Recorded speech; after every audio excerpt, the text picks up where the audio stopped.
The clock struck 13 times. It was just after midnight when the call came in. Dispatch reported a disturbance at an old residence on the edge of town, nothing too unusual for this time of night, except for one detail. The caller hadn't spoken a single word, not a cry for help, not a whisper. Just heavy breathing, and then in the background, the unmistakable sound of a clock chiming. Once, twice, 3 times, all the way to 13. Before we begin, tell me, where are you listening from, and what time is it there? Officer Daniel Reeves had been on the force for nearly 2 decades. He'd seen his share of false alarms, domestic squabbles, and late-night pranks.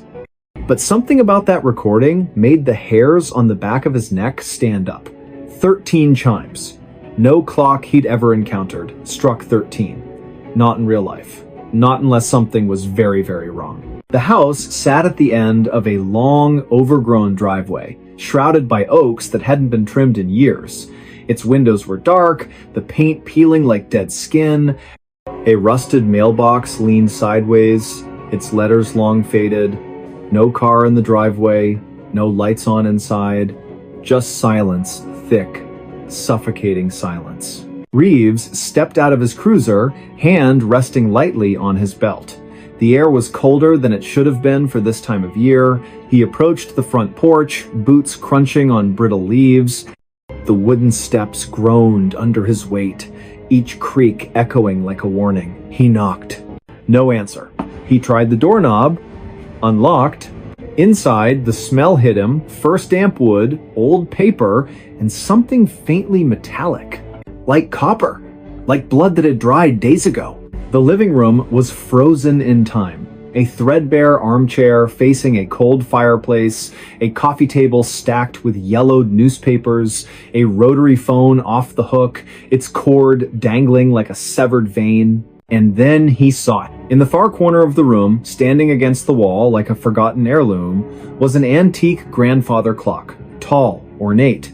Its wood darkened with age, its face cracked but still legible. The hands were frozen at 12:59. Reeves frowned.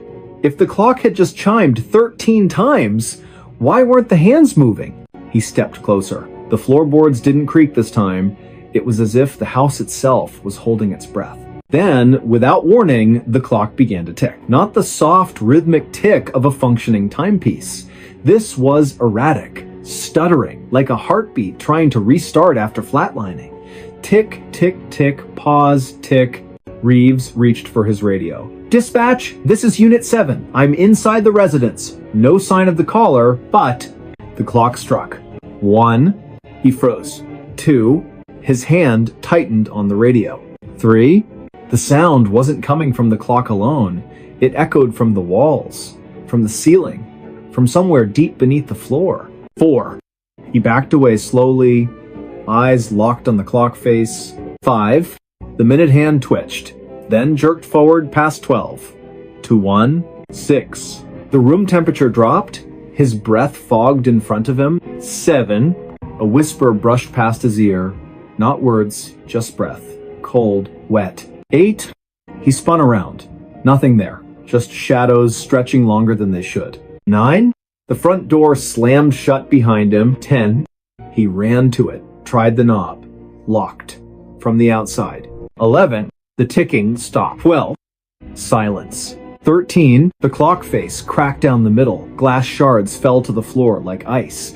And from inside the hollow cavity where gears and weights should have been, something moved. Not mechanical. Fleshy. Wet. Reeves didn't wait to see what it was. He kicked open the back door, stumbled into the yard, and didn't stop running until he was back in his cruiser, engine roaring, lights flashing. He never went back. The house was condemned a week later after neighbors reported strange noises always at night, always ending with 13 chimes. The city sent a crew to demolish it, but when they arrived, the house was empty.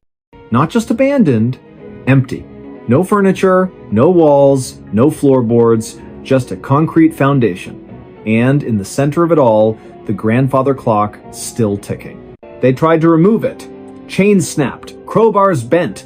The crane's engine died the moment the hook touched its frame. So they left it there. And every night, just after midnight, if you drive past that lot, if you roll your windows down and listen very, very carefully, you'll hear it. Tick, tick, tick. And then, clear as a bell. 1, 2, 3, all the way to 13. No one knows who built that clock, or why it counts beyond 12. But those who've heard it say the same thing. After the 13th chime, you don't feel like yourself anymore. Your thoughts get borrowed. Your reflection lingers a second too long. And sometimes, in the dead of night, you wake up standing in front of that empty lot, staring at the clock, waiting for it to call your name. Dispatch logs still list the original call as unverified disturbance. But Reeves? He retired early, moved 3 states away, changed his number, still checks his locks twice before bed. Because last Tuesday, just after midnight, his own wall clock, brand new digital battery powered, chimed once. Then twice. He unplugged it. It chimed a 3rd time. He hasn't slept through the night since. And if you're listening to this right now, ask yourself, what time is it where you are? Because if it's just past 12, you might want to cover your ears. Stay safe out there. His name wasn't on list. It started with a clipboard. Not a dramatic object, not something you'd expect to send chills down your spine, just a standard issue, weathered clipboard with a frayed metal clip and pages of neatly printed names. Standard procedure for any official evacuation. Standard until it wasn't. The setting was a small coastal town, quiet, the kind of place where everyone knows your coffee order and your dog's name. The streets were lined with salt-bleached shingles and porch swings that creaked in the breeze. Tourists came in summer for the lighthouse and the fresh crab rolls, but locals stayed year-round, bound by generations of tides and tradition. But that night, the ocean wasn't calm. A storm was rolling in, not the usual summer squall, but something deeper, angrier. The kind that makes birds fall silent hours before it hits, that sends dogs whining into closets and old fishermen muttering prayers under their breath. The barometric pressure dropped so fast, some people reported nosebleeds. Authorities issued a mandatory evacuation for the low-lying neighborhoods. Not a suggestion, not a warning, a direct order. Buses lined the main street, engines idling in the thickening humidity. Volunteers in bright vests guided families to safety, checking names off printed manifests. Everything seemed under control, organized, efficient, almost routine, except for one man. He stood near the back of the line, duffel bag slung over his shoulder, eyes scanning the crowd like he was searching for someone who never showed up. He wasn't panicking. Not exactly. But there was a tension in his posture, a stillness that didn't belong among the chaos of crying children, barking dogs, and the occasional sob from someone clutching a framed photo. He wore a faded windbreaker, jeans, and boots caked with sand. Nothing unusual. Yet, people kept glancing at him, then looking away quickly, as if their eyes refused to settle on him for too long. When it was his turn, he stepped forward and gave his name to the volunteer holding the clipboard. The volunteer, a college student named Marcus, working community service hours after a minor traffic violation, frowned. He ran his finger down the list, then back up, then again, slower this time, squinting under the flickering emergency floodlight. "I'm sorry," Marcus said, voice low enough that only the two of them could hear. "But your name? It's not here." The man blinked. Once. Twice. "That can't be right. I live on Seaview Lane, number 42. Marcus checked again, flipping to the next page, then the previous one. All residents from Seaview Lane are accounted for. Evacuated an hour ago. Your name, it's just not on the list. A cold silence settled between them, even as the wind picked up around them, whipping papers and plastic bags into the air like startled ghosts. "I've lived there for 12 years, the man said, voice steady but tight, like a rope pulled to its limit. "I pay taxes. I get mail. I'm on the census. I'm times here asterisk." Marcus hesitated. He looked to his supervisor, a retired firefighter named Ellis, who'd been overseeing the operation from a folding chair under a pop-up tent. Ellis had a face carved by decades of smoke and salt, his left eyebrow permanently raised from an old burn scar. He approached slowly, boots crunching on gravel, and took the clipboard without a word. He scanned the list. His expression didn't change, but his knuckles whitened around the metal edge. "He's right," Ellis said finally, voice gravelly but calm. "You're not listed." The man's face went pale, not the pale of fear, but the grayish pallor of someone realizing the ground beneath them has vanished. "Then, who's been living in my house?" No one answered. Because the truth was, according to every official record, the utility company, the post office, the county assessor, even the local grocery store's delivery logs, number 42 Seaview Lane, had been vacant for over a decade. The previous owner, an elderly widow named Eleanor Voss, had passed away quietly in her sleep during a winter storm. No relatives claimed the property, the house sat empty, the power was shut off, the water disconnected, mail returned to sender with addressee deceased stamped in red, and yet, this man had keys. He showed them. A keychain with a worn-down fob from a hardware store that closed 5 years ago, a spare house key with grooves smoothed by years of use, even a garage remote that still blinked green when he pressed the button. He pulled out his driver's license address matched. His phone showed recent photos, the living room with his dog on the rug, sunlight streaming through lace curtains, the kitchen with coffee mugs drying on the counter, a half-eaten apple beside the sink, the backyard where he'd planted tomatoes just last spring, their vines already heavy with green fruit. None of it should have existed. Authorities let him board the bus, not because they believed him, but because turning someone away during a mandatory evacuation wasn't protocol, and frankly, no one wanted to argue with a man who looked like he hadn't slept in days and carried the weight of something no one else could see. He sat alone in the back, staring out the window as the town disappeared behind sheets of rain. The storm broke just as they crossed the bridge, out of town, lightning splitting the sky like a seam, thunder so deep it vibrated in your ribs. He didn't flinch, just kept watching the rearview mirror as if expecting something to follow. The next morning, after the storm passed and the floodwaters began to recede, a team went to inspect Seaview Lane. Every house was intact, flooded in some cases, shingles torn off, porches washed away, but standing, except number 42. It was gone. Not destroyed, not collapsed. Asterisk. Gone asterisk, as if it had never been built. The lot was empty, overgrown grass, a single mailbox post leaning in the mud, but no foundation. No rubble? No sign a structure had ever occupied that space? Even the old oak tree that used to shade the front yard vanished. Roots, trunk, everything. They checked satellite imagery from the past 5 years. Nothing. No house, no driveway, no roofline, not even a shadow where one should have been. But the man's photos? Still on his phone. Clear, detailed, real. Timestamps verified by the device's internal clock. Geotags placed him squarely at coordinates that, according to every map, were just empty land. He was questioned for hours, polygraphed, his background checked by state and federal databases. No criminal record, no history of mental illness, no aliases. He worked as a marine biologist at the local university, specializing in deep-sea sediment analysis. Quiet, reliable, never missed a day of work.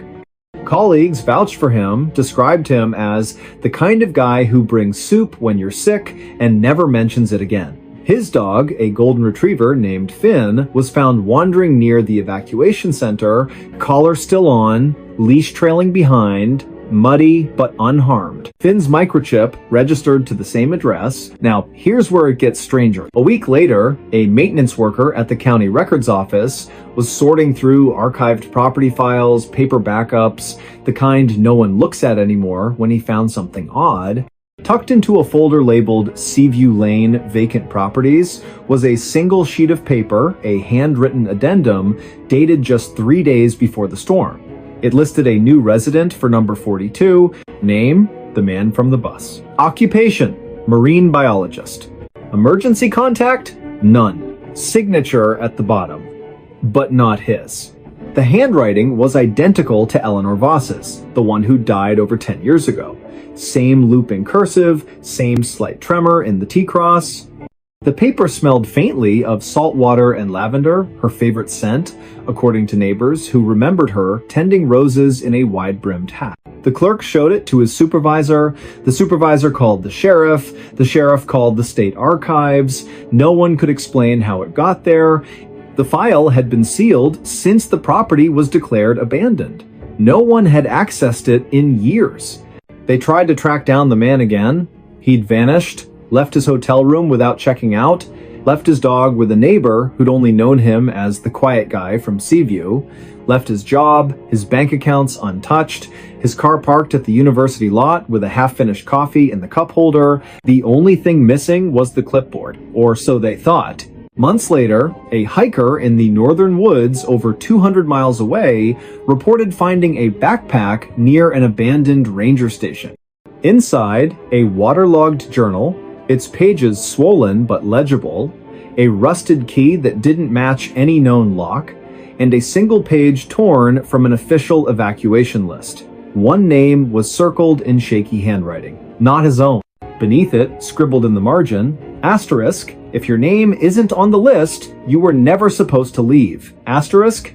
The journal contained daily entries, mostly mundane tide patterns, water temperature readings, grocery lists, but in the final weeks, the tone shifted. Entries became fragmented. Paranoia crept in. Asterisk. The neighbors don't wave back anymore. Asterisk. Asterisk. Mailbox is full, but no mail. Asterisk. Asterisk. Finn barks at the empty chair. Asterisk. The last entry, dated the morning of the evacuation, reads simply, asterisk. They're coming to take the house. I have to be on the list. Asterisk. Investigators combed through every angle. They interviewed former residents of Seaview Lane. One elderly woman, bedridden in a nursing home, whispered through tears that she'd seen lights in number 42 just last Tuesday, even though the power had been off for years. Another claimed the widow Eleanor used to say the house only lets in those it chooses. Then there was the audio. During the evacuation, a body cam from a nearby officer accidentally captured the moment the man spoke to Mark. In the background, barely audible over the wind, you can hear something else, a low hum, almost subsonic. And then, just as the man says, "I'm here," a faint voice layered beneath his own whispers, asterisk. But you weren't. Asterisk. The recording was analyzed by 3 separate audio labs. All confirmed the second voice wasn't electronic interference, it matched no known voice in any database. And it spoke in perfect sync with the man's lip movements, except the words were different. To this day, no one knows how he got on that bus. No one knows who or what was living in that house. And no one can explain why, during every major storm, emergency dispatch receives a call from a number that doesn't exist.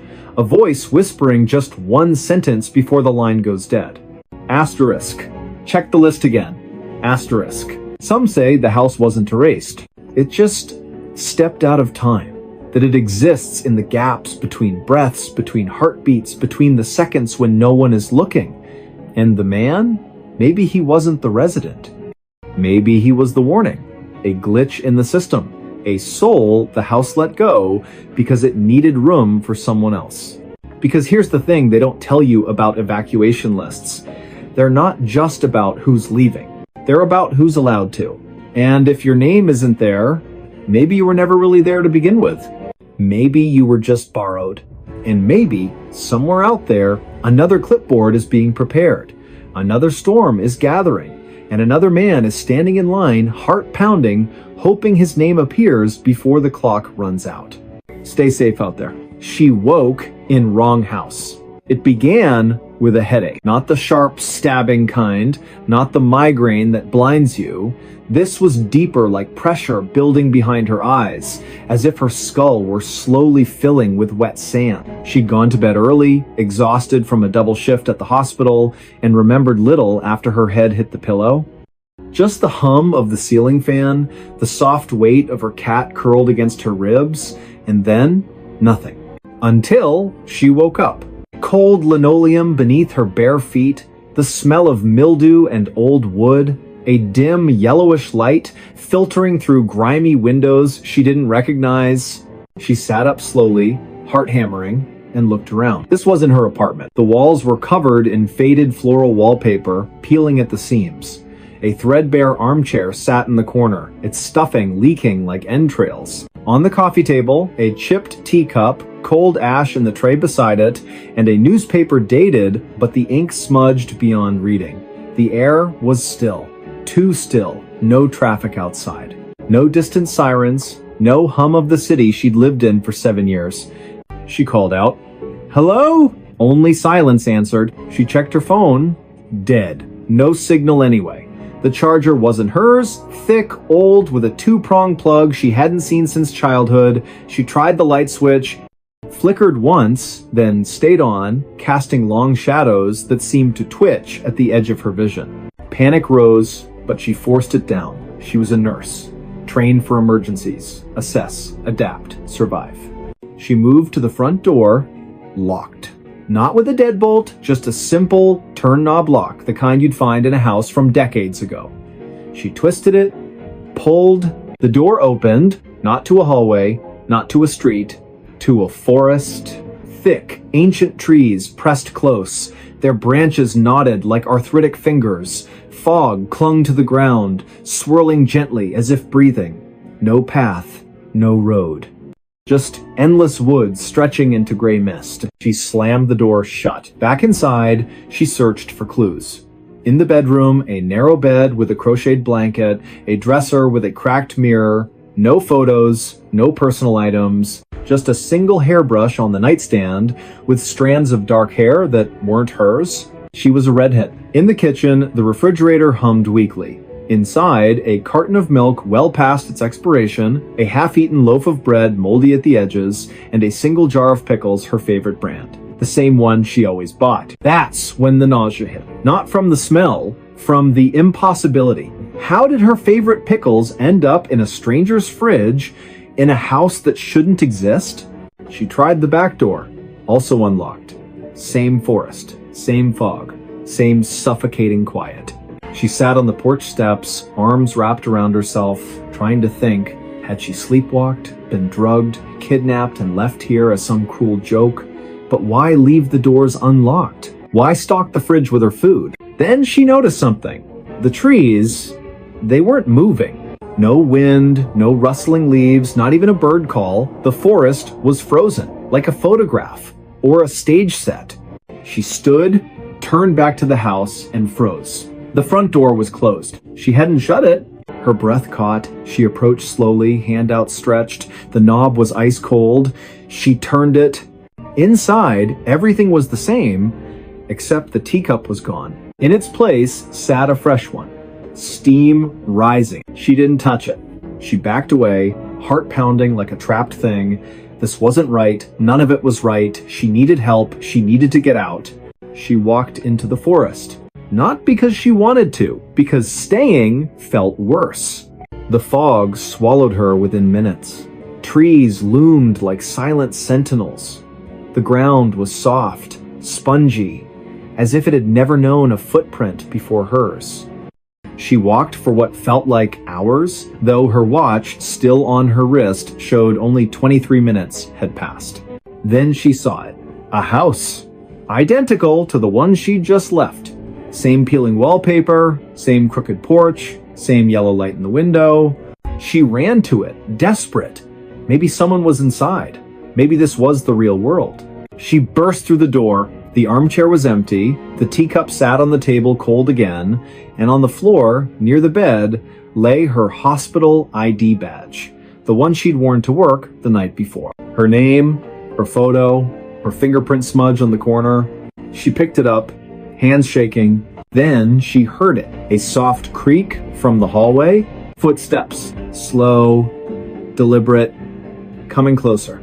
She ducked into the closet, holding her breath. The footsteps stopped outside the bedroom door. Silence. Then, a whisper so quiet it might have been her imagination. Asterisk. You're not supposed to be here. Asterisk. Not angry, not threatening, just sad. Resigned. She waited. Minutes stretched. No movement, no sound. When she finally stepped out, the house was empty.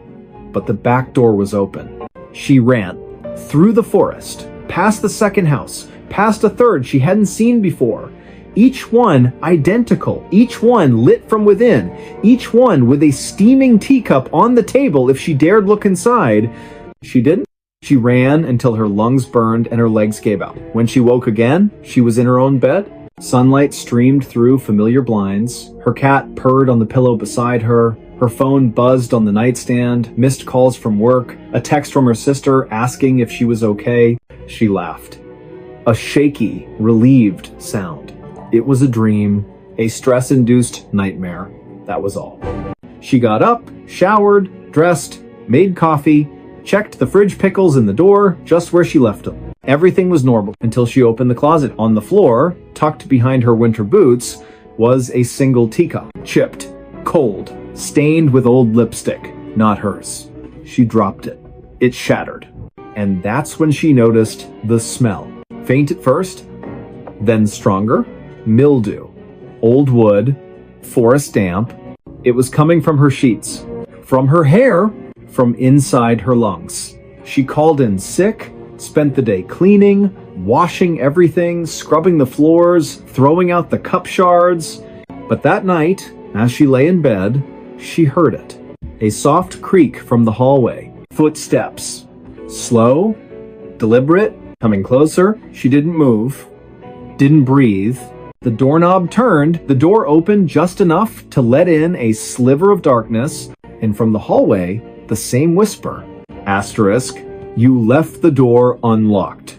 Asterisk. She never slept in that apartment again. She moved across town, changed her number, avoided forests, stopped drinking tea. For months, nothing happened. Life returned to normal. She started to believe it was over. Then, last Tuesday, she woke up. Old linoleum beneath her feet, faded floral wallpaper, and on the coffee table, a fresh teacup. Steam rising, her favorite pickles in the fridge, and outside the window, the same endless forest waiting. Only this time, she didn't run, because deep down, she knew she hadn't woken up in the wrong house. She'd woken up in the only Times house that remembered her, and it wasn't going to let her go again. Police reports list her as a missing person now. Her apartment sits empty, untouched. But neighbors say they sometimes see a light on late at night. And if you press your ear to the door, just after midnight, you can hear two voices, one tired, one calm, talking softly over tea. One asking to leave, the other always answering the same way. Asterisk, but you're already home. Asterisk, stay safe out there. The road ended in nowhere. It started with a wrong turn, not the kind you correct with a quick U-turn and a muttered curse. This was deeper, subtler. The kind that doesn't feel wrong until it's far too late to turn back. Trucker Marcus Bell had driven this stretch of highway more times than he could count.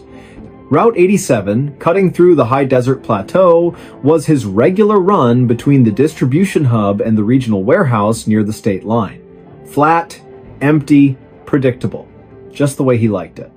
No traffic, no distractions, just the hum of diesel, the glow of the dashboard, and the open road stretching into the horizon like a promise. But that night, something was off. He'd left the depot at dusk as usual, checked his load, confirmed his GPS, set the cruise control.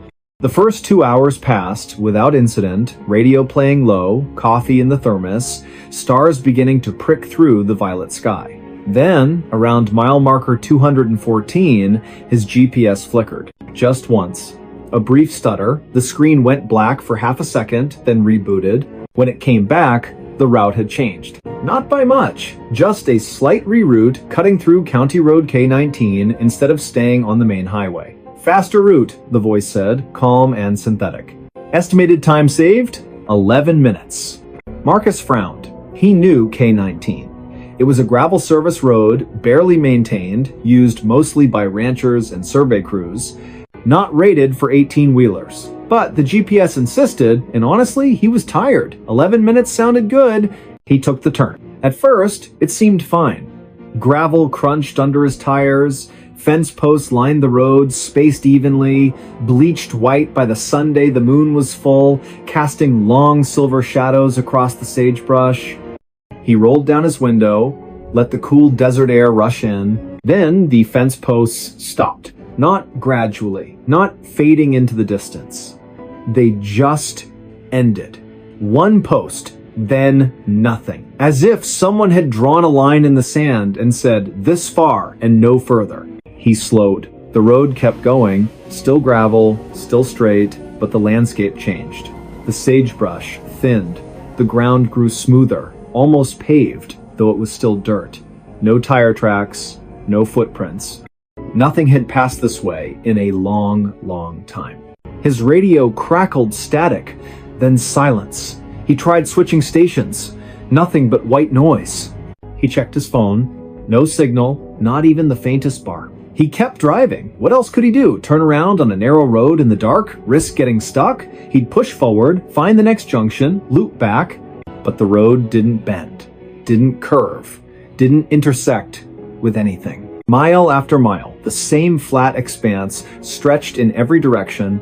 No hills, no lights, no stars directly overhead, just a strange, milky haze that dimmed the constellations like a veil. Then his odometer stopped. Not malfunctioned, not frozen, it simply ceased to count. The number stayed fixed at 3,842.6 miles, no matter how far he drove. He tapped the dashboard. Nothing.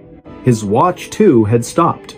Hands frozen at 1:17 a.m. He felt a cold prickle at the base of his skull. He pulled over, stepped out into the silence. Not the peaceful quiet of the desert. This was different, thicker, heavier, like sound itself had been swallowed. He shouted just to hear his own voice. No echo. He walked to the edge of the road, shined his flashlight into the brush. The beam didn't scatter. It just ended. About 20 feet out, the light vanished, as if hitting an invisible wall. He turned back to his truck, and that's when he saw it. The road behind him was gone. Not blocked, not washed out. Gone. Where his tire tracks should have been, there was only smooth, undisturbed earth flat, featureless, stretching back into the haze like a blank page. His truck sat alone on a ribbon of gravel that led forward, but had no past. Panic clawed at his throat, but he forced it down. He was a professional. He'd handled blowouts, brake failures, even a coyote running under his wheels. This was just disorientation. A trick of the light. Fatigue. He got back in, started the engine, and drove forward. Faster now. Desperate. The road stayed straight. The haze thickened. His headlights began to dim, not from battery drain, but as if the darkness was absorbing the light. Then, up ahead, something appeared. A sign. Weathered wood, no reflectors, hanging crooked on a single post. He slowed as he approached. It read, in peeling white paint, asterisk, asterisk, end of road, asterisk, asterisk. Below it, hand scratched into the wood, someone had added, asterisk, asterisk, turn back while you still can. Asterisk, asterisk. But there was nowhere to turn. He stopped the truck, sat there for a long time, engine idling, hands gripping the wheel. Then, against every instinct, he stepped out again, walked to the sign, touched it. The wood was cold, damp, and covered in tiny scratches, not from weather, but from fingernails. Dozens of them. Hundreds. He looked past the sign. The road didn't stop. It just faded. The gravel became dust. The dust became nothing. And beyond that, pure, empty white. Not fog, not mist, just absence. A void where the world had been erased. He took one step forward. The ground felt different. Softer. Like walking on memory. He took another. His boot sank slightly, as if the earth couldn't decide if it should hold him. He stopped, looked back at his truck. It was already farther away than it should have been. He turned around, and that's when he saw the footprints. Not his. Smaller, barefoot, leading from the void onto the road, toward his truck. His blood turned to ice. He ran. Not toward the void, not toward the footprints, just ran back to the cab, slammed the door, gunned the engine. He didn't look in the mirror. He drove, and drove, and drove, until the gravel gave way to asphalt. Until the stars returned. Until his GPS rebooted, chirping cheerfully, recalculating route. He didn't stop until he reached the warehouse. He reported the incident to his dispatcher. A clipped, shaky account of a GPS glitch and a confusing detour left out the sign, the footprints, the void. They logged it as driver fatigue, recommended rest. But Marcus knew. 2 days later, during a routine maintenance check, the mechanic found something wedged in the rear axle. A child's shoe, mud-caked, worn thin at the heel, laces missing. Inside, still damp, was a folded piece of paper. On it, written in crayon, asterisk, asterisk, you left the door open, asterisk, asterisk. Marcus never drove Route 87 again. He quit trucking, moved inland, took a job stocking shelves at a grocery store, avoided maps, avoided roads that ran too straight. But last month, during a late shift, he saw something that made his blood freeze. A delivery truck pulled into the loading dock, same make, same model as his old rig. The driver stepped out. Same build, same walk. But it wasn't him. The man glanced at Marcus, gave a small, knowing nod, then walked inside. Marcus followed. The man wasn't at the register, wasn't in the break room, wasn't anywhere. But on the floor near the back exit, fresh gravel and a single bare footprint leading out into the parking lot. Marcus called the police. They found nothing. But that night, as he lay in bed, he heard it. The low rumble of a diesel engine idling outside his apartment. He looked out the window. No truck, just an empty street. And at the end of it, where the pavement met the darkness, the faintest glow of taillight. Waiting, because the road doesn't end, it just finds you again. And this time, it won't let you leave. State troopers still list County Road K-19 as unmaintained but passable. Satellite images show it terminating at a dry wash, just like any other desert track. But locals, ranchers, surveyors, night shift workers know better. They say if you drive K-19 past midnight and your headlights start to dim, don't look ahead. Look behind you, because the road that ends in nowhere, it's already behind you, and it's closing fast.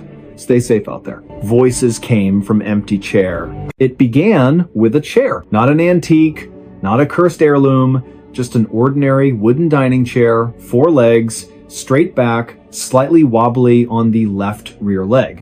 The kind you'd find at any thrift store, garage sale, or inherited from a relative who didn't have much to leave behind.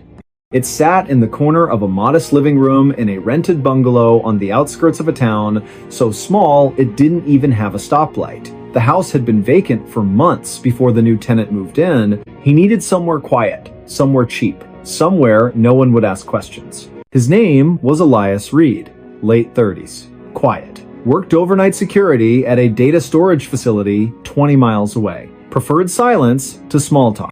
Owned little, just a duffel bag of clothes, a secondhand laptop, and a coffee maker that hissed like an angry cat. He bought the chair for $8 at a flea market because his back hurt from sitting on the floor. He placed it near the window, facing the yard. Not for guests, he never had any, but because he liked watching the birds at dawn after his shift. The first time he heard it, he thought it was the wind, a soft murmur, barely audible, like someone whispering just out of earshot. He was making coffee, back turned, when it came again clearer this time. Tired. He froze, turned slowly. The room was empty, just him, the coffee maker, and the chair. He checked the windows, locked, front door secure, no one in the backyard. He even opened the closet, half expecting a squatter or a raccoon. Nothing. He chalked it up to exhaustion. 36 hours awake, too much caffeine, too little sleep, happens to everyone. But it happened again the next night. This time, he was sitting on the couch, laptop open, when the voice came low, raspy, unmistakably human. You shouldn't be here. Elias snapped his head toward the chair. Empty. He stood, walked over, touched the seat, cold, dry, no hidden speakers, no wires, nothing. He recorded the room with his phone for 3 hours, played it back. At the 1:47 mark, a voice definitely not his says, clear as day, he's watching. No one was watching. The blinds were closed. The street was empty. He tried to return the chair, drove back to the flea market. The vendor, a woman with silver braids and eyes that never blinked, shook her head. "That chair's been sold," she said. "You can't give it back." "But I just bought it last week," Elias said. She smiled faintly. "Not to you." He left it on the curb that night, tied a free sign to the backrest. The next morning, it was back on his porch, undisturbed. No footprints, no tire marks, just the chair facing the door as if it had walked home. That's when he stopped sleeping. He started noticing other things. The chair would be in a different position each morning, turned slightly toward the bed or angled toward the kitchen, as if following his movements. Once, he found it in the hallway, blocking the bathroom door. He hadn't moved it. Then came the conversations. Not just single words, full exchanges between the chair and something else. One night, lying awake, he heard it. "Did you bring it?" "Yes." "Good. He's almost ready." Elias didn't move, didn't breathe. He stared at the ceiling, heart slamming against his ribs. The next day, he called a local priest. Not because he was religious, but because he'd heard stories. The priest came, sprinkled holy water, said a prayer, left quickly without making eye contact. Later, Elias found the priest's business card torn in half on the kitchen table. On the back, in handwriting that wasn't his, "Too late." He considered moving. But where would he go? And what if the chair followed? Then, one evening, he decided to test it. He sat in the chair just once to see what would happen. The moment he lowered himself onto the seat, the room changed. The air grew thick, humid, like a basement after a flood. The light dimmed, though the sun was still up. And then silence. Not peaceful silence. The kind that presses against your eardrums like water. And then a voice, not from the room, but from inside his own head, "You've been sitting in my spot." Elias bolted up so fast, he nearly fell. His skin was clammy, his mouth tasted like copper. He didn't sit in it again, but the chair didn't need him to. Neighbors began to notice. Mrs. Calloway from next door knocked one afternoon, pale-faced. "Your lights were on all night," she said, "and I heard talking, two voices, like you had company." Elias shook his head. "I live alone." She stared at the window, at the chair.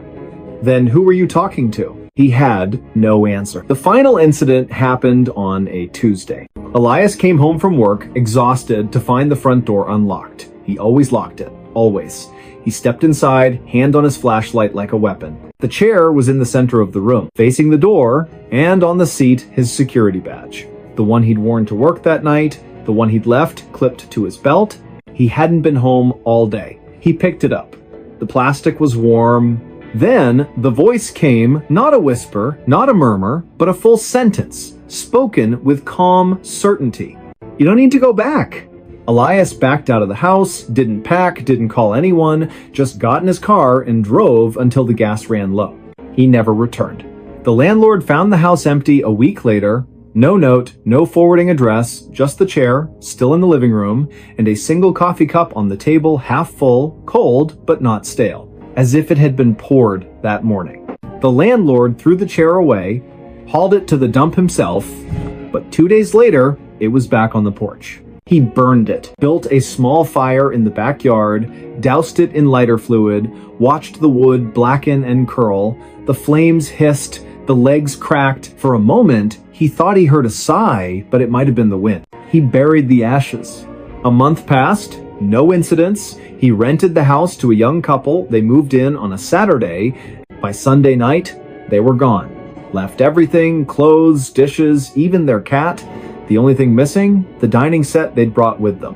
In its place, in the exact center of the room, sat a wooden chair. 4 legs, straight back, slightly wobbly on the left rear leg, and on the seat, a child's drawn crayon on lined paper, a house, a tree, 2 stick figures holding hands, and in the corner, a third figure sitting in a chair facing away. Beneath it, written in shaky letters, asterisk asterisk, he's still here, asterisk asterisk. Police reports list Elias Reed as a missing person. No evidence of foul play, no financial distress, no known enemies. His car was found abandoned near a state park, keys in the ignition, engine cold. His phone last pinged near the county line, but the tower data was corrupted, unreadable. But dispatch logs tell a different story. 3 nights after he vanished, at exactly 2:18 a.m., a call came in from his home number. No one spoke, just breathing. And in the background, 2 voices. One tired, one calm. Arguing over who gets to sit down, locals avoid that house now. The porch sags, the paint peels, but every full moon, if you drive past and glance through the front window, you'll see it. The chair, always facing the road, always empty. But if you stop your car, roll down your window, and listen very, very carefully, you'll hear it. A whisper. Soft, patient, inviting. Go ahead, it says. Take a seat. And if you do, you might never get up again. Because some chairs aren't meant for the living. They're waiting for someone to fill the silence. Stay safe out there. He found her diary yesterday. It started with a box. Not a suspicious package. Not a locked chest. Just a plain cardboard moving box left on the curb outside a recently vacated apartment complex in a quiet neighborhood where nothing ever happened. The kind of place where mail carriers wave, dogs bark at squirrels, and the biggest drama is whether the recycling gets picked up on Wednesday or Thursday. The man who found it, Daniel Mercer, wasn't looking for anything. He was just walking his dog, a scruffy terrier named Rook, after a long shift at the municipal water treatment plant. He liked these walks. Predictable, calm, the kind of routine that kept the noise in his head at bay. He'd moved into the complex 6 weeks earlier after his divorce. Needed a fresh start, a blank wall, a quiet room. The box sat tilted against a storm drain, damp from overnight rain, its flaps half open. Most people would have walked past, but something about it, the way it seemed out of place, the way the streetlight caught a glint of something inside, made him stop. He nudged it with his boot. Inside, a tangle of old clothes, a cracked picture frame, a hairbrush with strands of dark hair, and near the bottom, a small leather-bound journal. He almost left it. But Rook sniffed the box, then whined a low, uneasy sound the dog only made when something was wrong. Daniel picked up the journal. It was heavier than it looked. The leather was worn soft at the edges, the spine cracked from use, no name on the cover, just a faint scent of lavender and something sharper underneath like pencil lead and dried tears. He took it home. Not because he wanted to snoop, but because it felt wrong to leave it in the rain. He told himself he'd turn it in to the leasing office in the morning. That was all. But that night, unable to sleep, he opened it. The first page was dated simply asterisk, day 1, asterisk, no year, no month, just day 1. The handwriting was neat at first, almost clinical, but grew increasingly frantic as the entries went on. The early pages described ordinary things, grocery lists, weather observations, a neighbor's cat that kept stealing her socks.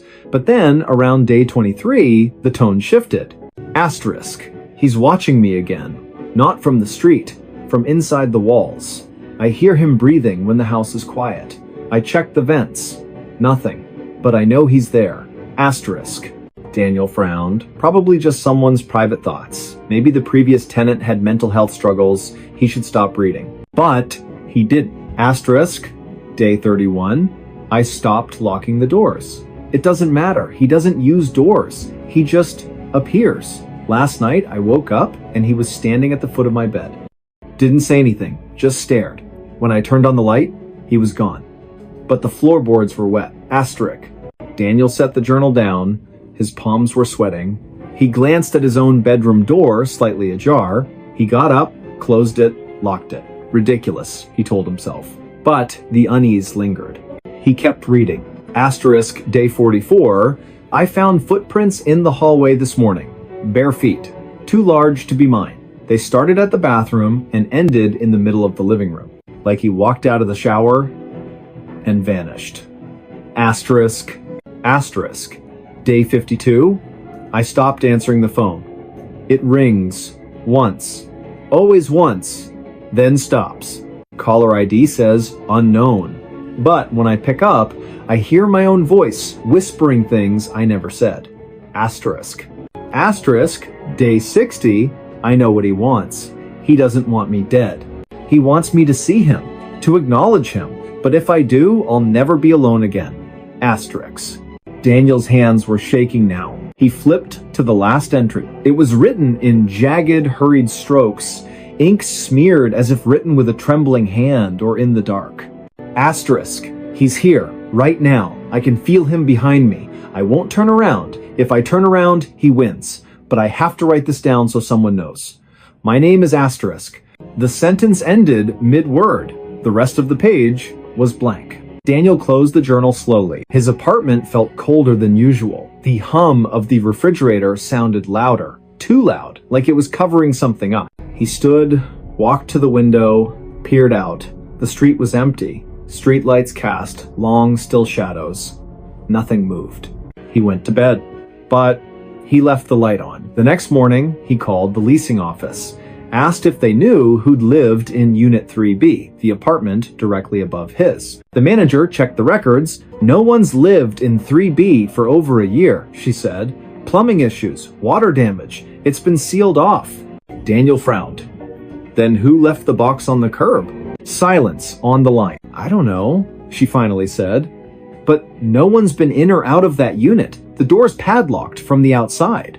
He hung up, went back to the journal, flipped through it again, looking for clues, addresses, phone numbers, anything. On the inside back cover, tucked into the binding, he found a folded receipt from a local pharmacy, dated just 3 days ago, for sleeping pills, and a pregnancy test. Both purchased by someone named L. Varga. He searched the name online.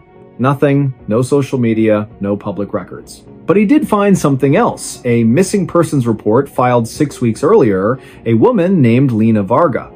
Last seen leaving her job at a library downtown, described as quiet, kept to herself, recently separated from her partner. Her apartment, Unit 3B, the same unit that had been vacant for over a year. Daniel's stomach dropped. He drove to the library, asked the staff about Lena. They remembered her. She vanished overnight, said an older librarian, voice low, cleared out her desk, left her coat on the back of her chair, never came back. Did she seem troubled? Daniel asked. The woman hesitated. She kept saying someone was following her, that her apartment wasn't safe. We thought it was stress. Her partner, he wasn't a good man. Daniel returned home that evening with a knot in his chest. He placed the journal on his kitchen table, sat across from it, as if it were a person. That night, he heard it. A soft thud from the ceiling, like something heavy being set down. Then, footsteps, slow, deliberate, crossing the floor above him. Unit 3B was empty, sealed. No power, no water. But the footsteps kept coming. Back and forth, then silent. He didn't sleep. The next day, he called the police, showed them the journal, the receipt, the missing persons report. They took it seriously at first, sent an officer to inspect Unit 3B. The padlock was intact, no signs of forced entry. They cut it open. Inside, dust, mold, water-stained walls, an empty closet, no furniture, no personal items. But on the floor, near the center of the room, they found something. A single page torn from a journal. It read, asterisk, he found my diary yesterday. Asterisk. The handwriting matched Lena's, but the entry wasn't in the journal Daniel had. It was new. Impossible. The officer looked at Daniel, then at the empty room, then back at the page. We'll keep it for evidence, he said, but his voice lacked conviction. Daniel knew they wouldn't find anything else. That night, he packed a bag, booked a motel on the other side of town, but as he zipped his suitcase, he heard it again. Footsteps, not from above, from inside his own apartment, coming down the hall. He froze.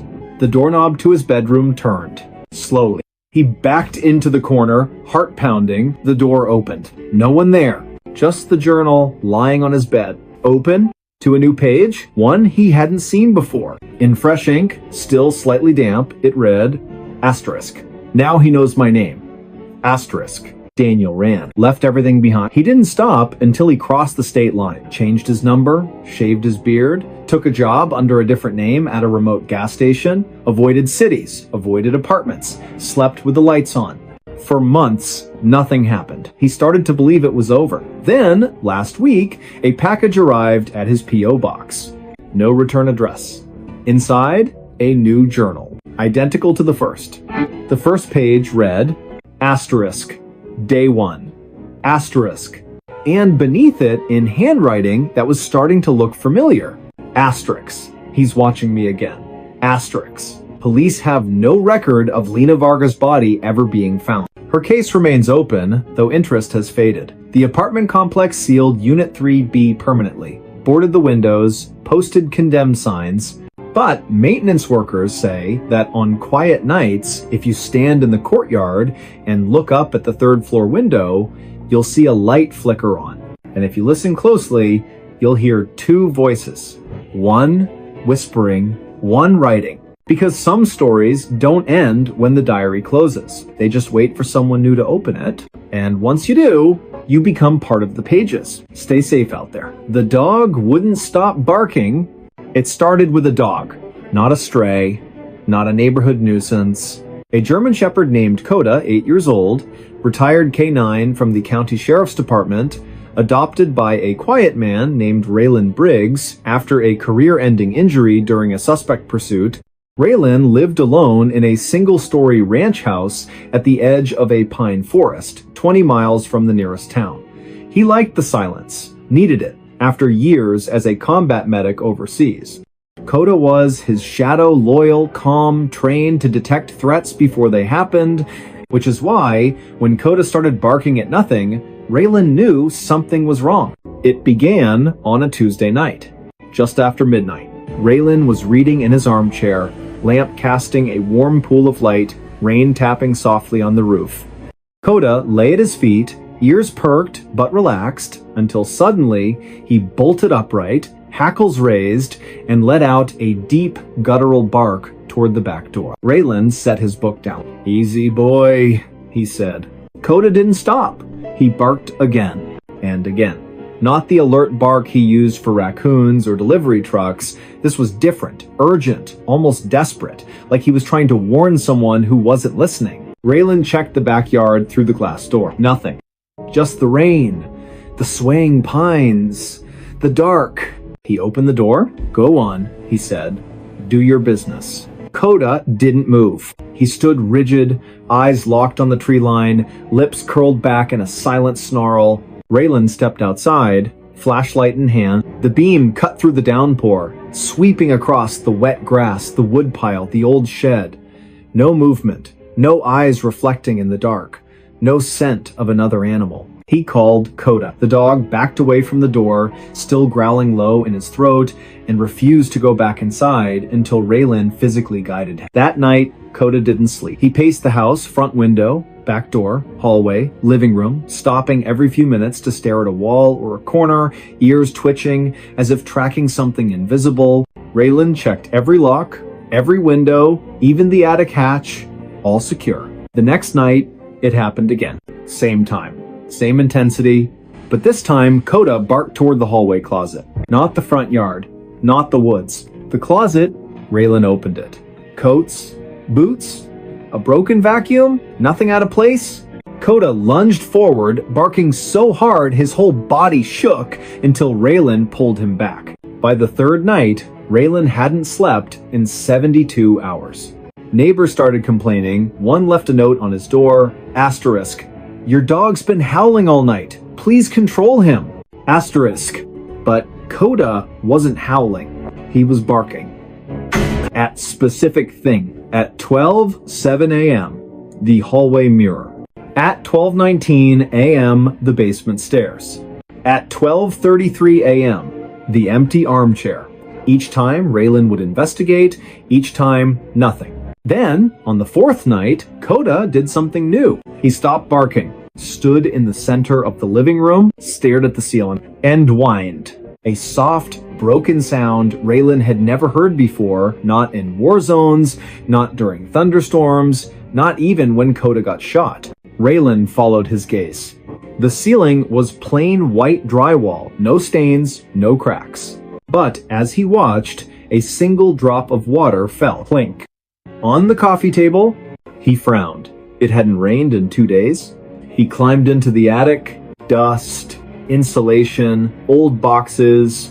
And in the center of the floor, fresh footprints, bare feet, too large to be his, leading from the attic access panel to the spot directly above his bed. Raylan's blood ran cold. He called the sheriff. Deputies came, searched the property, checked the attic, swept the woods, found nothing. No signs of trespassing, no forced entry, no evidence anyone had been there. One deputy, a former K9 handler himself, knelt beside Coda. "He's not barking at animals," the man said quietly. "He's barking at something he can't chase, something that doesn't leave tracks." Raylan didn't sleep that night. He sat in the armchair with a shotgun across his lap, Coda at his side, both of them watching the dark. At exactly 12:03 a.m., Coda's head snapped toward the front door. Not barking, just staring, ears flat, tail stiff. Raylan stood slowly, walked to the door, looked through the peephole. Nothing. He opened it. The porch was empty, but on the welcome mat soaked through, though the sky was clear, was a child's mitten, muddy, torn at the thumb. Raylan had no children, no visitors. He picked it up with a gloved hand. Inside, Coda was trembling. Not from fear, from rage. The next morning, Raylan drove to the local historical society. Asked about the land his house was built on. The archivist, an elderly woman with thick glasses, flipped through property records, then paused. "This parcel, it wasn't developed until the late 80s, she said. Before that, it was part of the Holloway property. They lived here for generations." She lowered her voice. "Their youngest son disappeared in the winter of, well, it doesn't matter when. He was 6 years old. Vanished from his bedroom. They searched for weeks, never found him. The family moved away. The house burned down a year later, accidental fire, they said." Raylan's throat tightened. "How old would he be now?" he asked. She did the math silently. "About your age," she said. Raylan left without another word. That night, he didn't turn on the lights. Sat in the dark with Coda, waiting. At 12 a.m., the barking started again. But this time, it wasn't at the walls. It was at Raylan. Coda stood 3 feet away, eyes locked on him, barking sharp, warning barks as if Raylan were the threat. Raylan froze. "Coda, it's me," he whispered. The dog didn't stop. Then, slowly, Raylan felt it, a presence behind him. Not a sound, not a smell. Just wait. Like the air had thickened. He turned. The armchair was empty, but the cushion was indented, as if someone had just stood up. Coda barked harder. Raylan backed into the kitchen, grabbed his keys, and left. He spent the night in his truck at a 24-hour diner. Coda sat in the passenger seat, eyes on the rearview mirror the entire time. The next day, Raylan called a contractor. "I want cameras," he said. "Motion sensors, floodlights, everything." They installed them that afternoon. By nightfall, the house was wired like a fortress. Raylan sat in the living room, laptop open, feeds from every angle displayed on screen. 11:58 p.m. Coda lay at his feet, tense but quiet. 11:59 p.m. The dog's ears twitched. 12 a.m. Coda erupted into barking, furious, panicked, staring at the hallway. Raylan checked the camera feed. The hallway was empty. But then, on the thermal overlay, the system detected a heat signature. Human-shaped, standing in the hallway, not moving, just watching. Raylan's breath caught. He zoomed in. The figure had no face, no features, just a blur of warmth where a person should be. And then, as if sensing the camera, it turned toward the lens, toward Raylan. Coda lunged at the screen, barking so hard he choked. Raylan shut the laptop. He couldn't stay. He packed a bag, loaded Coda into the truck, and drove through the night. He didn't stop until he reached his sister's house 3 states away. For 2 weeks, Coda was calm. No barking, no pacing, just sleeping at the foot of the guest bed, sighing in his sleep like a dog finally at peace. Raylan started to believe it was over. Then, on the 15th night, Coda woke up, stood in the middle of the room, stared at the closet, and barked. Not once, not twice, over and over, until Raylan opened the closet door. Inside, on a shelf of folded blankets, was a small, mud-caked shoe. Child-sized, and beside it, a single pine cone from the woods behind Raylan's old house. Coda never stopped barking after that. Not for food, not for walks, not even when Raylan cried. He just stood by the window facing east, barking into the distance, as if trying to warn someone who was already gone. Raylan moved again and again. Each time, within days, Coda would find something: a toy soldier in the yard, a wet footprint on the porch, a drawing tucked under the windshield wiper showing a house with a dog and a boy holding hands. The sheriff's department ran tests. The items had no fingerprints, no DNA, no logical explanation, but Coda always knew, because dogs don't lie. They don't imagine threats. They sense what's real even when it shouldn't be. Raylan eventually stopped running. He returned to the house, not because he wanted to, but because Coda refused to leave the driveway, sat there for 3 days, barking at the front door, until Raylan finally opened it. Inside, everything was as they'd left it. Dust on the tables, mail piled up, and in the center of the living room, the armchair facing the door. Waiting, Raylan sat in it. Coda lay at his feet. And for the first time in months, the dog was silent, because he wasn't warning anyone. He was guarding. Neighbors say the lights are on every night now, and if you drive past after midnight, you'll see 2 figures in the window, 1 man, 1 dog, watching the tree line, waiting, because whatever came that first night, it never left. It just learned to be quiet. But Coda still hears it, and he won't stop barking until it's gone for good, or until no one is left to hear him. Stay safe out there. Footprints led back to me. It started with mud. Not the kind you track in after gardening or a rainy walk. This was thick, black, and glistening like wet tar mixed with something organic, something that shouldn't cling to concrete the way it did. It appeared on the back porch of a small, isolated cabin nestled deep in the pine barrens of northern county land. The cabin had no neighbors for miles. No streetlights, no cell service, just trees, silence, and the occasional cry of a distant owl. The man who lived there, Elias Crow, was a cartographer by trade, though he hadn't taken a job in over a year. He'd come here to map nothing, to disappear.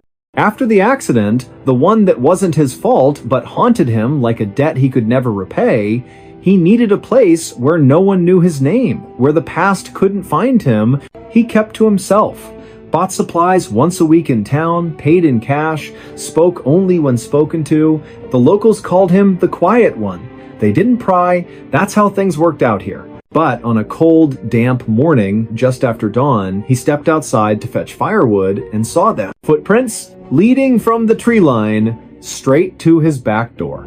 Not deer, not coyote, human. Bare feet, each print deep, as if the person had been carrying something heavy or running. Elias frowned.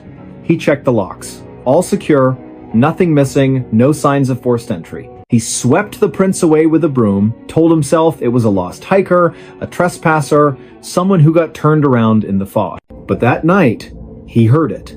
A soft crunch on the gravel path, like someone walking slowly, deliberately. He grabbed his flashlight, stepped onto the porch. Nothing, just the wind in the pines. He scanned the ground, and there they were again, fresh prints leading from the woods to his door. And then, impossibly continuing inside, he hadn't opened the door. He checked the windows. Locked. The cabin was sealed tight, yet the trail didn't stop at the threshold. It went through. As if the person had walked straight through the wood. Elias didn't sleep that night. The next morning, he followed the prints back into the woods. They were clear, deep impressions in the damp earth, spaced evenly, purposeful. He walked for nearly a mile deeper into the forest than he'd ever gone, until the trees grew so thick the sunlight barely touched the ground. And then the trail ended, not at a campsite, not at a road. It ended at a tree. An old cedar, its bark scarred with deep grooves, and carved into the wood in jagged, hurried letters, asterisk, asterisk, you left me, asterisk, asterisk. Elias's breath caught. He didn't recognize the writing, but the words felt like a punch to the gut. He turned to leave, and froze, because behind him, leading back the way he'd come, were new footprints. His own. But he hadn't walked back yet. He was still standing at the tree. He looked down at his boots. Dry, clean, but the prints on the ground? Wet, muddy, fresh. And they led back to the cabin. Back to him. He ran. Not because he was afraid of the woods, but because the trail wasn't just following him, it was anticipating him. That evening, he set up motion-activated trail cameras around the property, placed gravel under the windows, even sprinkled flour on the porch just to see. At 2:17 a.m., the camera triggered. The footage showed nothing at first, just swaying branches, mist curling over the ground. Then, slowly, footprints began to appear in the flour. One, then another, no body, no shadow, just bare feet materializing out of thin air, stepping toward the door. The camera captured the sound too, a wet, squelching step, then silence, then another step. Elias watched it 3 times. On the 4th viewing, he noticed something. The footprints weren't just appearing. They were erasing times themselves behind as they moved forward, like time itself was folding. He called the county sheriff. 2 deputies came out the next day, listened to his story, watched the footage, checked the tree, found nothing unusual. Stress, one said gently. Isolation does things to the mind. Elias didn't argue, but that night, he stayed awake with a shotgun across his lap. At exactly 2:17 a.m., the floorboards creaked. Not from outside. From inside the cabin, he turned on the light. On the wooden floor between the bed and the door were wet footprints, leading from the hallway to the foot of his bed, and then, as he watched, they began to fade. Not dry up. Fade. Like they were being pulled backward through time. He followed them with his eyes to the door. It was locked, but the trail didn't stop there. It continued through the wall, into the hallway, into the living room, and out the front door. He ran outside. The prints led into the woods. He followed them again. This time, they didn't end at the cedar. They ended at a shallow depression in the earth, overgrown, hidden by ferns. He brushed the leaves aside. Beneath them, a rusted metal tag. Dog tag. Name partially worn away, but the last 3 letters were clear. Asterisk, asterisk, O. Asterisk, asterisk. His last name, his own. He dropped it like it burned, because he'd never owned a dog. Never served in the military. Never worn a tag, but the accident, the one he never spoke of, involved a vehicle. A rainy night, a sharp curve, and a passenger who didn't make it. A passenger whose name started with J, whose last name was also Crow. His younger brother, they never found the body. Just the car, upside down in the ravine, driver's seat empty, passenger side caved in. Elias had walked away with a concussion, broken ribs, and a silence he'd carried ever since. He'd told investigators he blacked out, that he woke up alone, that he didn't know what happened to his brother. But now, standing in the woods, mud on his boots, tag in his hand, he remembered. He remembered opening the passenger door. He remembered pulling his brother out. He remembered carrying him barefoot, bleeding into the trees, because he was still breathing. And Elias, in his panic, in his guilt, in his desperate hope, had left him there to go get help. But he never came back. He couldn't face it, so he ran and buried the truth. But the truth didn't stay buried. The next morning, Elias packed a shovel, went back to the depression, dug. 6 inches down, he hit something soft. Not bone, clothing. A jacket, rotted but intact. And inside the pocket, a folded map. His own work. A hand-drawn trail through these very woods, with a single X marked near the cedar tree, and beside it, in his brother's handwriting, asterisk, asterisk. I waited. Asterisk, asterisk. Elias fell to his knees. That night, he didn't lock the doors. He sat on the porch, Coda, the stray dog that had shown up weeks ago, and never left lying at his feet. At 2:17 a.m., the footsteps came. But this time, Elias didn't flinch. He watched as the prints appeared on the gravel, leading from the woods to the porch to the chair beside him, the air grew cold. Coda didn't bark, just lifted his head and whined softly. Elias looked to his right. The chair was empty, but the cushion sank slightly, as if someone had just sat down. He didn't speak, didn't cry, just reached into his coat and placed the dog tag on the armrest. "Stay," he whispered. And for the first time in years, the footprints didn't lead away. They stayed right beside him. The next day, Elias reported his brother's remains to the authorities. They exhumed the site, confirmed identity through dental records, closed the case as accidental death with delayed recovery. The X plays the pass of the do that Riauer but the deputies noticed something odd. The footprints around the cabin, they never found any. Not on camera, not in soil samples, not in any official record.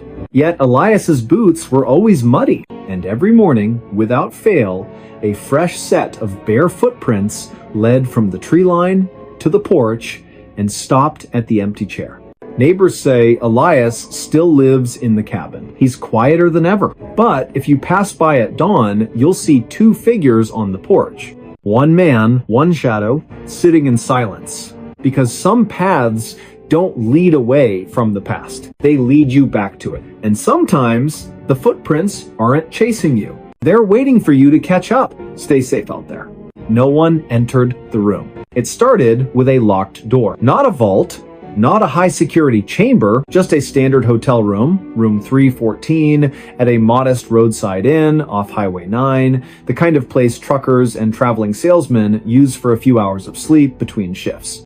The building was old but clean, with thin walls, humming fluorescent lights, and a front desk clerk who barely looked up from his crossword puzzle. The guest who checked in that evening gave his name as Marcus Vale, paid cash, asked for a room on the third floor, away from the elevator. He carried a single duffel bag, wore a faded windbreaker, and spoke with the quiet exhaustion of someone who'd been driving for days. The clerk didn't think much of him, just another face in a long line of transient souls. Marcus took the key actual metal, not a card, and went upstairs without a word. He locked the door from the inside, not just the latch, the deadbolt too. Then he pushed a heavy wooden chair under the knob, the way people do in movies, the way he'd done every night since it began. He didn't turn on the light, just sat on the edge of the bed, back straight, eyes fixed on the door. He didn't sleep. He never did. At exactly 3 a.m., the knocking started. Not loud, not frantic. 3 soft raps, pause 3 more. Like someone polite, patient, certain they'd be let in. Marcus didn't move. He knew better. The knocking stopped after a minute. Silence returned. He exhaled. Then, on the other side of the door, he heard breathing. Slow, wet, close. Like someone had pressed their face against the peephole. Marcus clenched his fists. He stayed like that until dawn. When the sun rose, he removed the chair, unlocked the door, and stepped into the hallway. Empty. No one in sight. He went downstairs, returned the key, and left without breakfast. The clerk barely noticed. But later that day, during routine cleaning, the housekeeper found something strange. The room was immaculate, bed made, trash empty, towels unused, but on the floor, directly in front of the door, was a single set of footprints, muddy, bare feet, leading right up to the threshold, and stopping, as if whoever made them had simply vanished. She reported it to the manager. They checked the security footage from the third floor hallway. Clear as day, Marcus Vale entered room 314 at 8:47 p.m. No one else approached the door all night. No staff, no guests, no shadows. At 6:12 a.m., Marcus exited alone. But the camera showed something else. At 2:04 a.m., the door handle moved just slightly, as if someone inside had tried to open it. But Marcus never touched it, and no one came from outside. The manager reviewed the footage 3 times. Each time, the same result. No one entered the room. Yet, the footprints were real. The housekeeper swore on her life she hadn't tracked mud in. They deep cleaned the carpet. 2 nights later, another guest stayed in 314. A retired school teacher named Helen Price, she locked her door, as she always did. At 3 a.m., she heard the knocking. 3 raps, pause, 3 more. She called the front desk. "Someone's at my door," she said, voice trembling. The clerk checked the monitor. "No one's there, ma'am." She looked through the peephole. Nothing. But when she opened the door an hour later to get ice, she found it. Footprints, same as before, muddy, bare, ending at her threshold. She left that night. Never came back. The inn's owner, a pragmatic man named Dale Mercer, didn't believe in ghosts. He believed in bad plumbing, faulty wiring, and overactive imaginations. But when 3 more guests reported the same thing, same time, same knocking, same footprints, he started to wonder. He installed a new camera inside room 314, hidden in the smoke detector wired directly to his office. Then he left the room vacant for a week. On the 8th night, he reviewed the footage himself. The room sat empty. Dust motes floated in the moonlight. The chair remained under the desk, the bed untouched. At 2:03 a.m., the knocking began. Not on the audio feed, just the visual. But the door handle turned slowly. The deadbolt slid open by itself. The chair under the knob didn't move, yet the door cracked open just an inch. Then closed. No hand, no tool, no string. Nothing. And on the carpet, as if painted by an invisible brush, footprints appeared. One, then another, walking from the door to the center of the room. They circled the bed, stopped, then walked back to the door and vanished. Dale watched it 6 times. Each time, his hands shook more. He called the local sheriff. Deputies came, swept the room, checked for hidden panels, pressure plates, even drone interference. Found nothing. The room was solid concrete and drywall, no crawl spaces, no vents large enough for a cat. No one entered the room, the lead deputy said, echoing the hotel log. But the footprints were photographed, logged, filed. Then came the call from Marcus Vale. 3 weeks later, he'd checked into a motel 50 miles away, left a message on Dale's voicemail. Voice low, strained. "I know what it wants," he said. "It's not trying to get in." He paused, breath shaky. "It's trying to get out." The line went dead. Dale tried calling back. Number disconnected. He never heard from Marcus again. But the incidents didn't stop. Guests avoided room 314. The inn eventually sealed it, padlocked the door, covered the peephole, posted a "do not use" sign. Yet every full moon, the night staff report something odd. The hallway camera glitches at exactly 2:03 a.m. For 17 seconds, the feed shows static. When it clears, the padlock on room 314 is undone. Not broken, undone, and on the hallway carpet just outside the door, fresh footprints, leading away from the room, down the hall, toward the stairs. But the front desk log shows no one checked out, no one entered the building, no one left. Because no one entered the room, but someone or something is still trying to leave. Investigators later traced Marcus Vale's past. He wasn't a salesman. He was a former orderly at a psychiatric hospital that shut down after a fire. One patient died in the blaze. A man who'd been catatonic for years locked in room 314. The only room with no windows. The only room with a chair bolted to the floor. The only room where, during the evacuation, staff swore they heard knocking. From the inside, after everyone was out, after the doors were sealed, after the fire started, they never found his body. Just a pair of bare footprints in the ash, leading from the bed to the door, and stopping, because the door was locked from the outside. Now, if you drive past that old inn, its sign faded, its windows dark, you might see a light flicker in room 314. And if you listen closely, just after 2 a.m., you'll hear it. 3 soft knocks, pause. 3 more, not asking to come in, asking to be let out, but no one's there to open the door. Because no one entered the room, and no one ever will. Stay safe out there. The photo had extra person. It started with a photograph. Not an old yellowed portrait tucked in a dusty attic, not a blurry image from a ghost tour or a cheap Halloween prop. This was real. digital, taken on a crisp Saturday afternoon during a weekend hiking trip deep in the Cascade foothills, just 3 friends, a trail map, and the kind of silence that only exists when you're miles from the nearest road.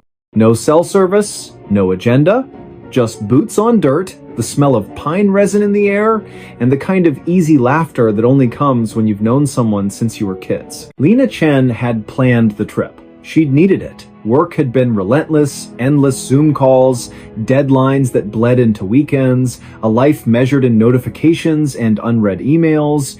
She wanted to disappear for a couple of days, just reset. Marcus and Eli agreed without hesitation. They'd been inseparable since middle school, the kind of friendship that didn't need words to survive.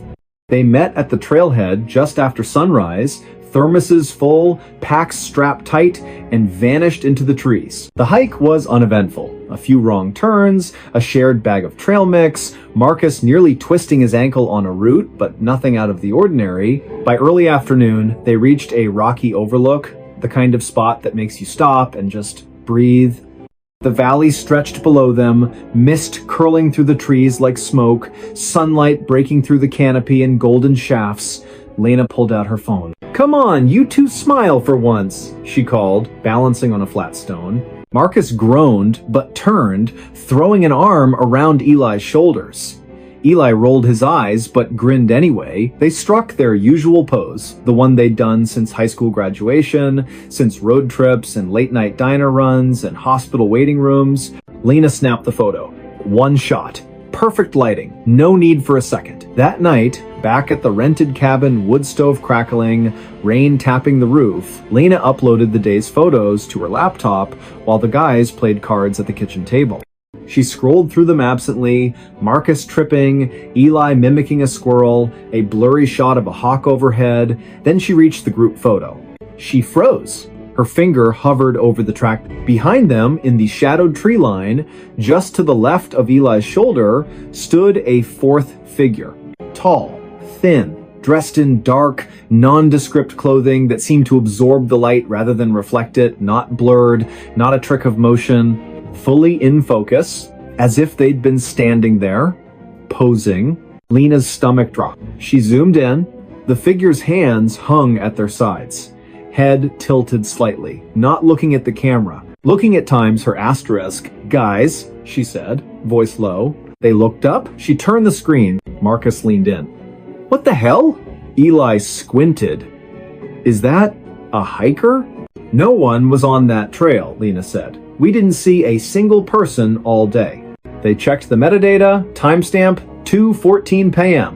GPS coordinates matched the overlook exactly. No filters, no editing. The photo was raw, straight from her phone's camera roll. "It's gotta be a double exposure," Marcus insisted. "Or lens flare." But Lena knew better. She'd been facing that exact patch of woods for nearly a full minute before taking the shot. She would have seen someone. She would have felt someone. They deleted the photo. Went to bed, but the next morning, Lena opened her cloud backup just to confirm it was gone. It was there. And the figure was clearer, not because the image had changed, but because the shadows had shifted. Now, the face was partially visible, pale, gaunt, eyes wide open, staring directly into the lens. She didn't tell the guys. Instead, she ran a reverse image search. Nothing. Posted it anonymously to a well-known paranormal forum under the title asterisk. "Hiking photo, anyone seen this before?" Asterisk. Within hours, replies flooded in. Most were jokes. "Your new hiking buddy. Ghost tour guide.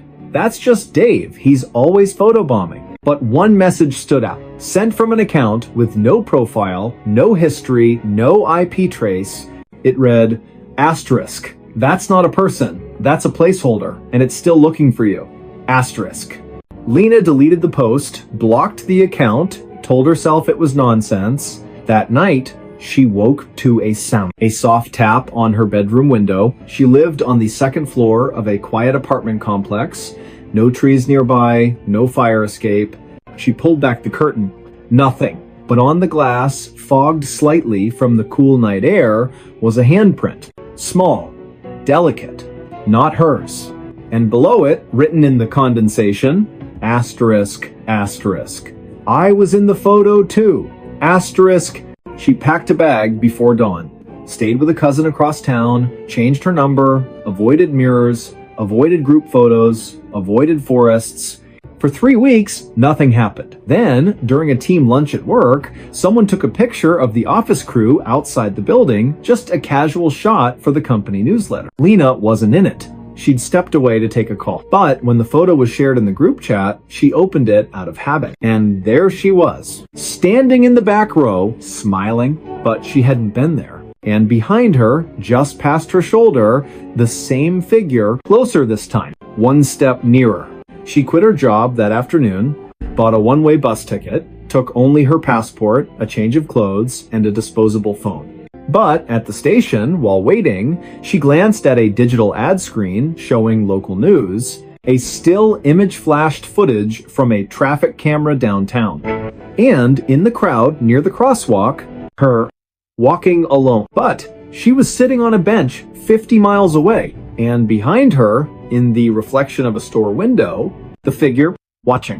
She stopped looking at photos, stopped using social media, stopped letting anyone take her picture. But it didn't matter, because the photos kept appearing on strangers' phones, in news broadcasts, on security footage from stores she'd never entered. Always with the figure behind her, getting closer, one step per image. Until, in the latest one, found printed on her windshield after she parked at a rest stop, the figure was no longer behind her. It was beside her. Arm almost touching hers, face fully visible now. Not monstrous, not grotesque, just sad.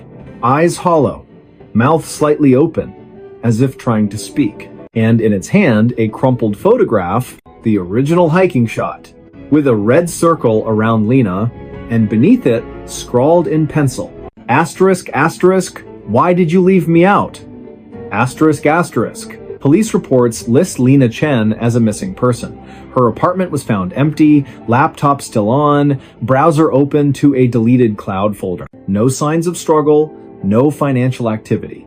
Her phone last pinged near the Canadian border, but the tower data was corrupted, unreadable, as if the signal had been erased. But here's what the official file doesn't include. 2 weeks after she vanished, a park ranger found a backpack near a remote trailhead in the Cascades. Same trail, same overlook.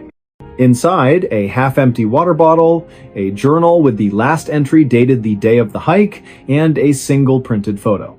The group shot, but in this version, there were 4 people. Lena, Marcus, Eli, and a 4th person standing between Marcus and Eli, arm around both, smiling faintly. The face was clear, familiar. It was Lena, but not the Lena who took the photo. This one wore different clothes.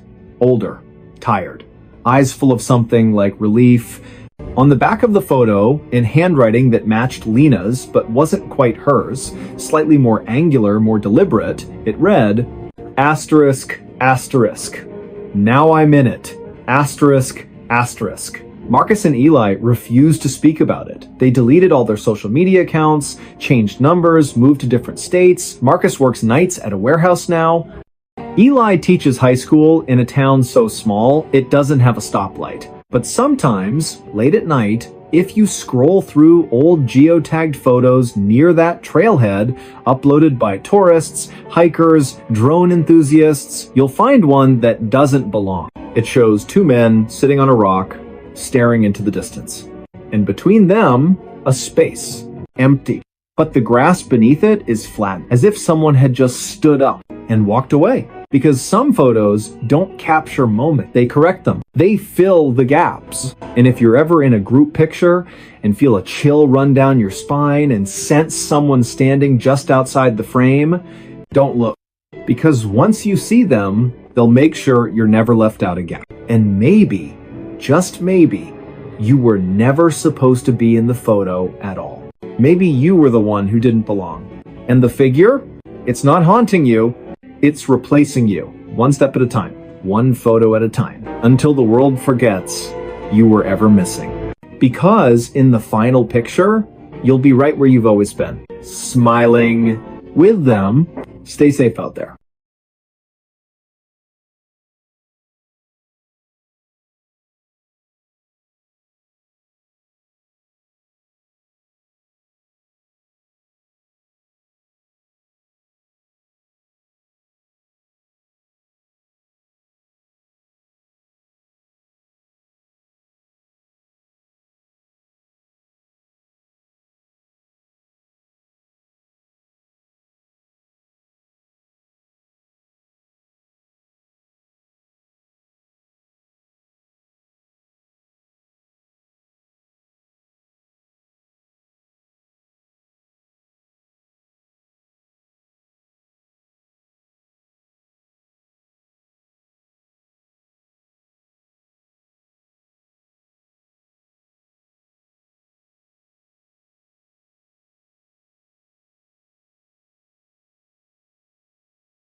The clock struck 13 times. It was just after midnight when the call came in.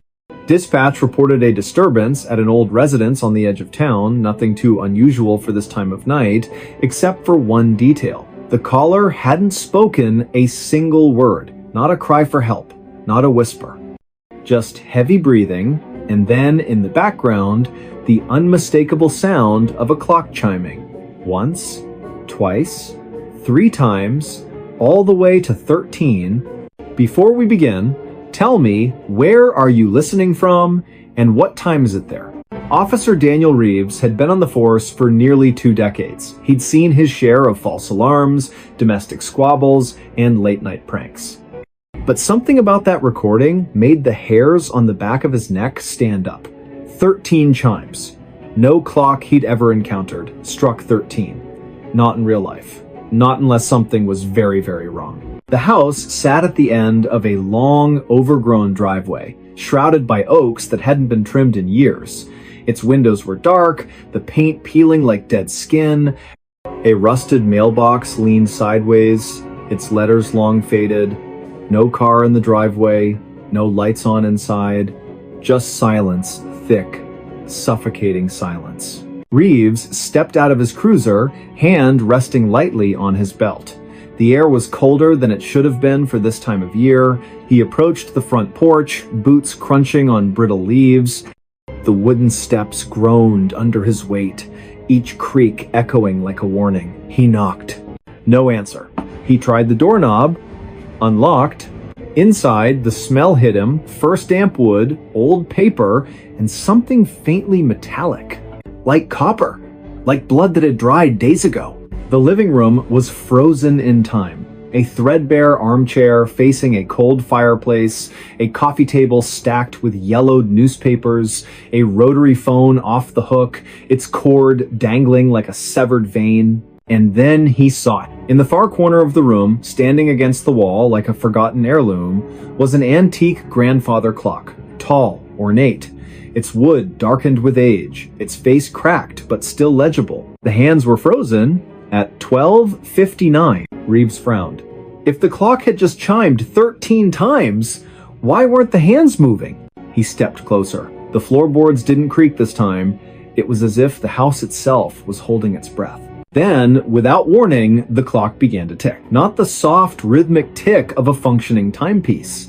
This was erratic, stuttering, like a heartbeat trying to restart after flatlining. Tick, tick, tick, pause, tick. Reeves reached for his radio. Dispatch, this is Unit 7. I'm inside the residence. No sign of the caller, but... The clock struck. 1. He froze. 2. His hand tightened on the radio. 3. The sound wasn't coming from the clock alone. It echoed from the walls, from the ceiling, from somewhere deep beneath the floor. 4. He backed away slowly, eyes locked on the clock face. 5. The minute hand twitched, then jerked forward past 12.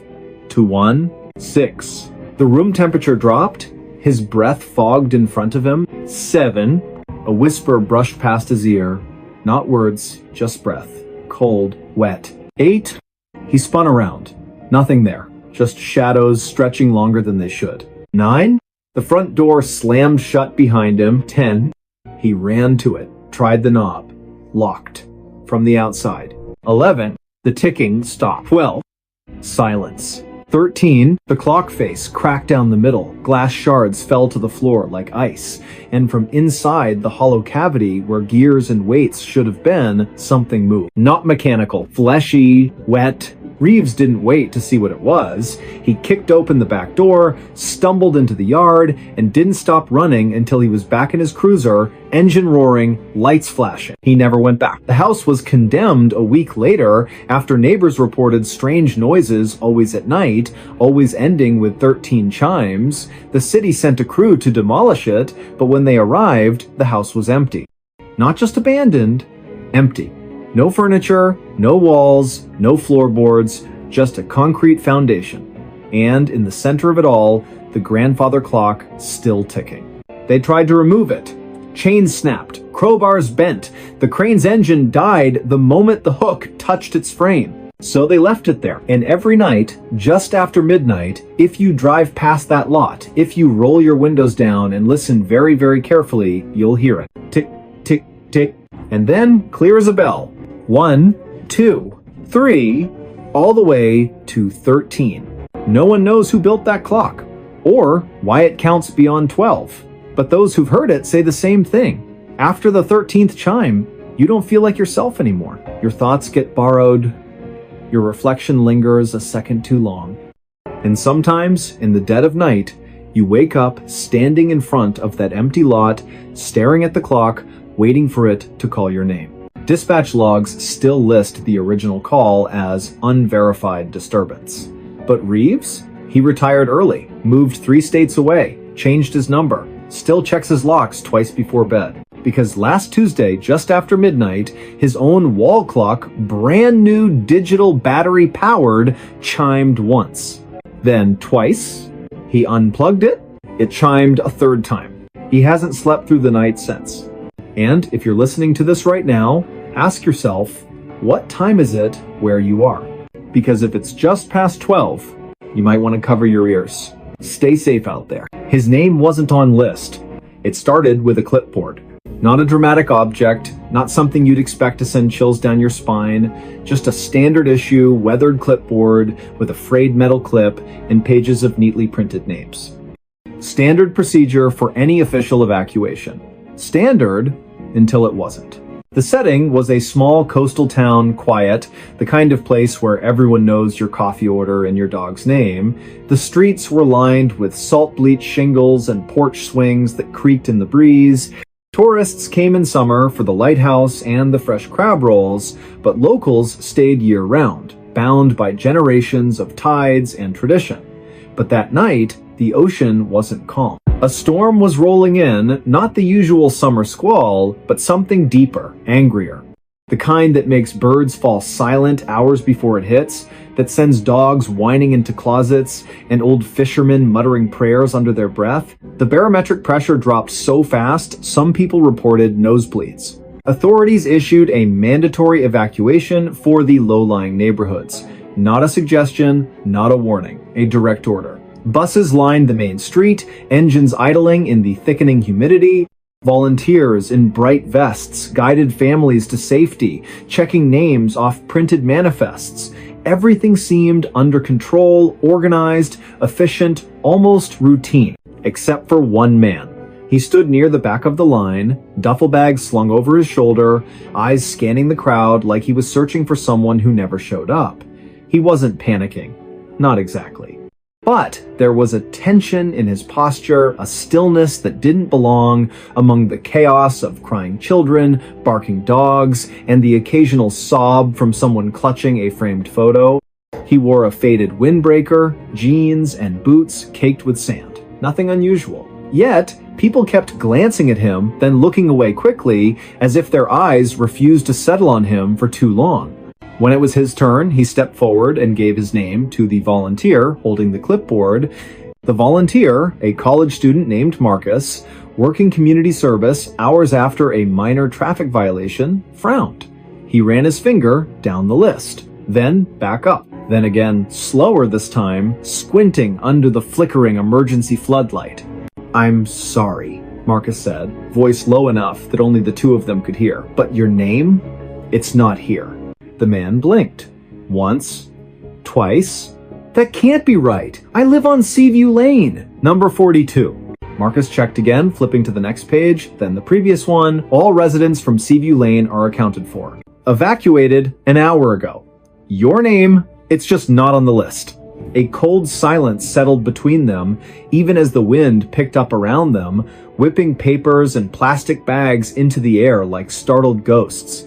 "I've lived there for 12 years, the man said, voice steady but tight, like a rope pulled to its limit.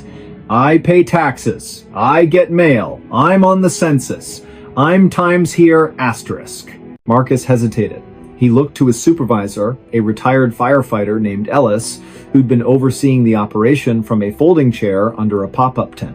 Ellis had a face carved by decades of smoke and salt, his left eyebrow permanently raised from an old burn scar. He approached slowly, boots crunching on gravel, and took the clipboard without a word. He scanned the list. His expression didn't change, but his knuckles whitened around the metal edge. "He's right," Ellis said finally, voice gravelly but calm.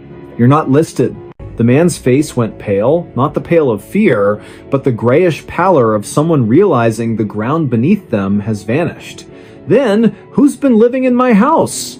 No one answered. Because the truth was, according to every official record, the utility company, the post office, the county assessor, even the local grocery store's delivery logs, number 42 Seaview Lane, had been vacant for over a decade. The previous owner, an elderly widow named Eleanor Voss, had passed away quietly in her sleep during a winter storm. No relatives claimed the property.